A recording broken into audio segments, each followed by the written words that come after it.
ഒരുപാട് വീഡിയോകൾ നിങ്ങളുടെ മുന്നിൽ ഞാൻ എത്തിച്ചിട്ടുണ്ട്. പക്ഷേ ഇത് താങ്ങാൻ പറ്റുന്നില്ല.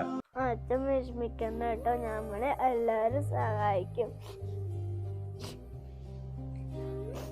എല്ലാരും എന്റെ അച്ഛനെ സഹായിക്കണമേ.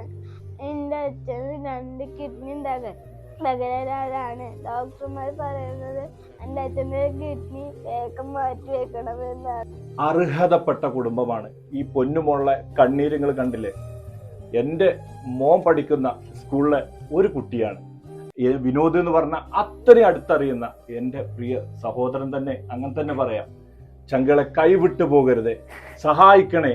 ഇന്ന് നിങ്ങൾ സഹായിച്ചു കഴിഞ്ഞാൽ ഓരോ ബിസിനസ്സുമാർ ചെയ്യുന്ന ആൾക്കാരോടും നിങ്ങൾക്ക് പറയാനുള്ള അകമഴിഞ്ഞ് സഹായിച്ച റബ്ബ് നിങ്ങൾക്ക് അതിനുള്ള ബർക്കത്ത് തന്നിരിക്കും. അത്രയും പാവപ്പെട്ട ഒരു കുടുംബമാണ് ഈ പൊന്നുമോള്. ഇന്ന് കണ്ണീര് ഒഴുക്കുന്നുണ്ടെങ്കിൽ നാളെ ഇവർ പുഞ്ചിരി കൊണ്ട് ഇവരെ കണ്ണുനീര് നിറയാൻ വേണ്ടിക്കൊണ്ട് നമ്മൾ പ്രയത്നിക്കണം. നാട് മുഴുവൻ നമ്മുടെ മുന്നിൽ കൈനീട്ടുകയാണ്. കേവലം 45 വയസ്സ് മാത്രം പ്രായമുള്ള വിനോദ് എന്ന് പറയുന്ന സഹോദരന്റെ വൃക്ക മാറ്റി വെക്കുവാനാണ് പ്രിയപ്പെട്ടവരെ ഈ നാട്ടിലെ മുഴുവൻ ജനങ്ങളും ഇന്നിവിടെ നമ്മുടെ മുന്നിൽ എത്തിയിട്ടുള്ളത്. പ്രിയപ്പെട്ടവരെ, എല്ലാവരും ഒന്ന് ആ കുഞ്ഞുങ്ങളെ ഓർത്തിട്ട് സഹായിക്കണമെന്ന് ഞാൻ അഭ്യർത്ഥിക്കുകയാണ്.